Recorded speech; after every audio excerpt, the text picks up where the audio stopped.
Many years ago, I found a game about furry rabbits that was in dev and developers asked for some money to help them to create it. Of course, I have found cracked version. I was studying in university and living just for 60 euros per month. Half of this amount I was spending on public transport. And 2 years ago, finally, this game came to Steam. Deriv'era is here and review on Overgrowth. That I was hoped will be the best game I will ever play after Space Rangers. When you look on the screenshots of Overgrowth with rabbits, rats, wolves, what do you think? Finally, Skyrim without silly humans. Oh, also developers promised good AI, very nice fighting system and physically based animation. It sounds like a dream furry game, isn't it? Shut up and take my money. Let me enter this wonderful world. That's what I was thinking about buying this game that wasn't developed for 9 years. But never trust two things. EA games and indie. And fuck Nintendo, just by the way, always fuck Nintendo if you can. If you want to see how much developers care about details, just watch on the character's feet. I said it many times, of course developers of Overgrowth care much about their creation, but lack of details will follow you all the game through. So, where is this pretentious physical based animation? How normal games usually doing them? In Sekiro you can use hook, many games uses double jump, or you need to sit first to perform high jump. How Overgrowth doing them? When you're pressing a jump button, some sacred force just lifts you up. This already kills any idea of furry medieval survival action. The next thing that I found, there are no choice in the dialogues. After 5 minutes of play, the game almost killed all of the interest. These question marks above the heads of characters is just marks that they want to tell you something. But most of the time, you totally don't need it. It not quests, like I thought on first glance, is just dialogues. And sometimes, okay, most of the time, they are so stupid and tells you really nothing and exist only to create background story for fighting arenas. You know, there are a lot of indie games like Ori, Axiom Verge, Undertale, even let's say Aragami, that tells you story much better, even without deep dialogues. But Overgrowth from the start pretends to be something that the game simply can't be. Hello? It's 2019, almost 2020. It's not enough to say that main character lost his family, fought in wars, and very powerful and cruel killer because all of this. No, it's not working anymore. Especially after you play second episode that shows how it was.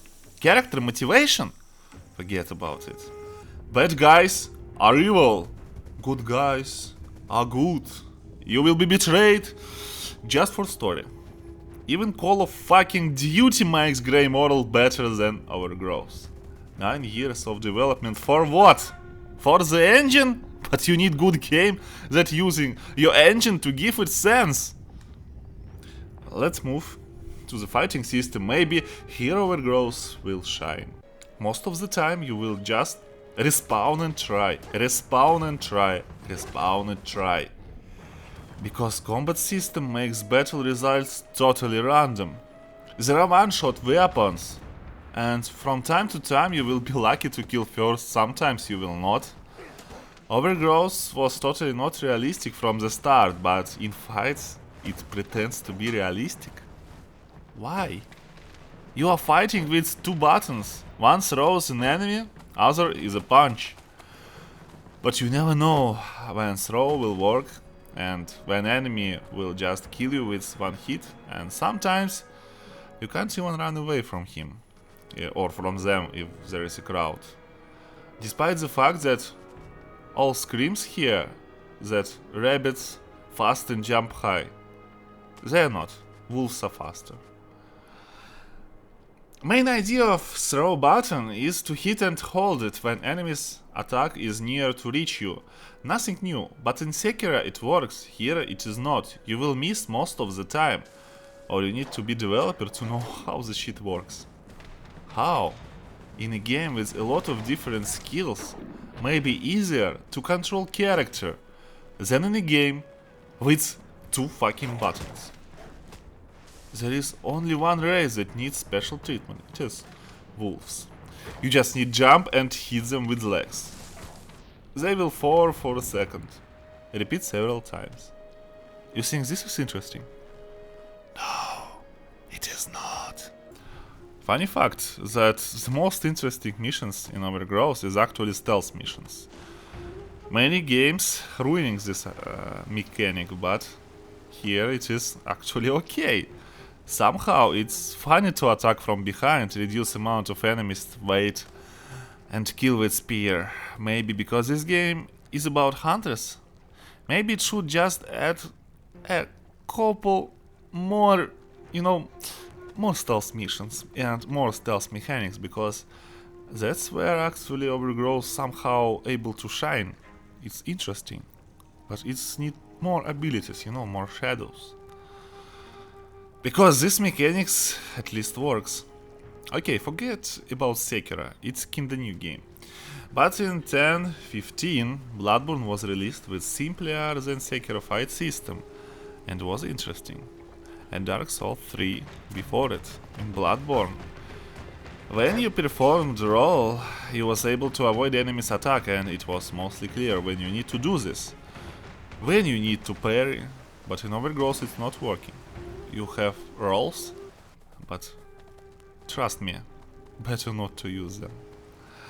The best tactic is to just spam punches and run, things that can hit you in the back and opens to counter-attack. You just need to repeat it again and again and again, and maybe you will be lucky to kill the enemy if there are more than one, because 1-on-1 actually, if it's not one-hit weapon, is pretty easy to kill someone. Why not to divide enemies to not very powerful ones, whom you can kill easily, power ones like bosses and rare creatures that will be even more powerful, and it will be like boss fights. But how boss battles looks here? Jump, strike. I will not tire to repeat these phrases, because I want you to tire from it. I want you to feel my pain if you didn't play this game. If enemy has a knife, you just need to throw your weapon in a good moment, or better, run on some distance and enemy will definitely throw his weapon in you. Remember, AI is very clever, he always throws the weapon. Actually, he's easily readable. You can just remember the tactic of one enemy and all of them is just repeat this. Because take away enemy's weapon nearly impossible in a way how the game teaches you to do it. And if someone who played a lot of Souls-like games can't get this fighting system, don't tell me that I simply a loser. This fighting system simply sucks. I can see the idea of unifiable units because they all are playable. In player-owned stories or stories from workshop, whatever, you can create your own story and use any race, but for good, enjoyable games this system simply not works. It's not interesting. If game is not interesting, it is dead end for it.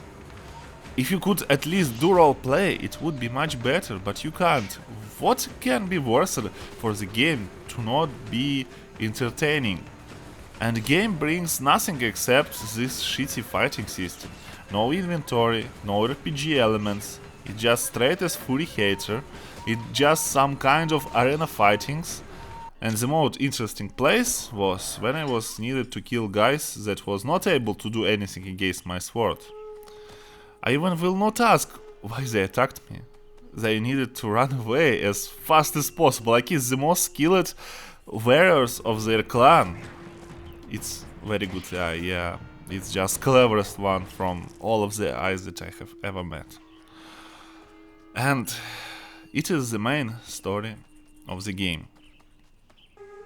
I am not even asking who built all of these massive things around. You know, if you're trying to do game design, you need to think how to properly fit gameplay and your ideas into the world, or at least explain But if designer wants you to jump around in Overgrowth, he will just give you fucking island in the skies.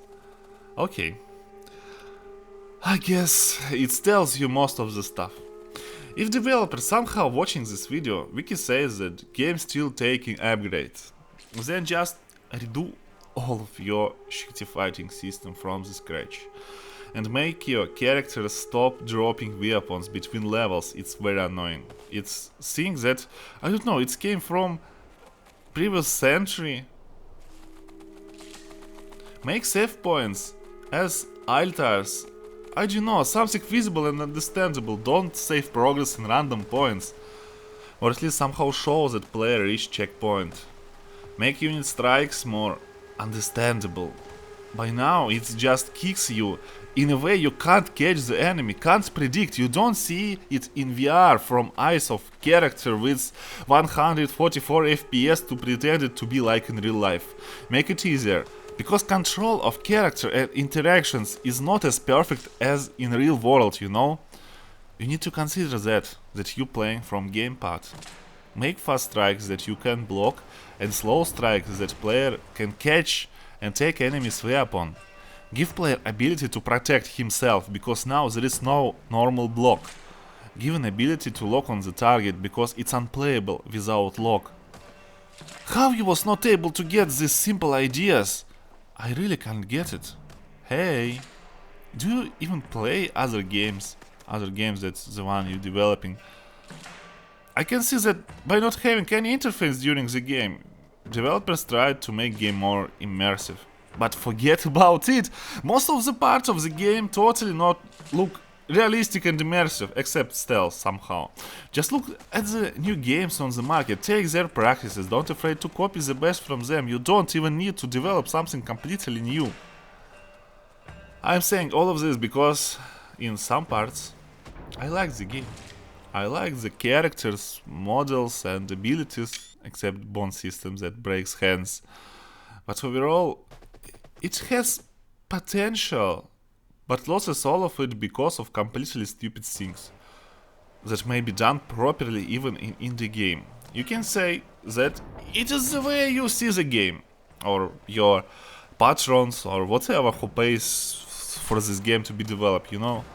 I'm just player who plays in free games, nothing more. Maybe I haven't read your diaries or Patreon, but again, no. Your game lacks kernel of gameplay. It's just some random mechanics, and that's all. Don't tell me that normal inventory and dialogue system is so hard to achieve. I mean to create. Okay, forget inventory. Give me ability to dress up enemy clothes, for example, and make enemies act different from it. Give me ability to roleplay and achieve targets in more different ways than by now just fighting with enemies and lurking in the shadows, or mostly fighting the enemies and killing them from behind. I played to the end 2 first stories and it's a pain. Because I like this world and I so hate how it is done. I can see really small things compared to game overall that must be changed. And it just makes me sad that after 11 years, when development started, we ended up with this. Sheesh. Oh my gosh. Wish you nightmares. Dislike the video, unsubscribe.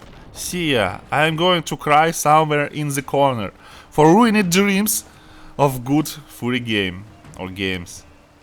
4 from 10. This game will not take more. By now at least. And this time I will not refund. I will let it stay on my account. Just take my money and make it better, please.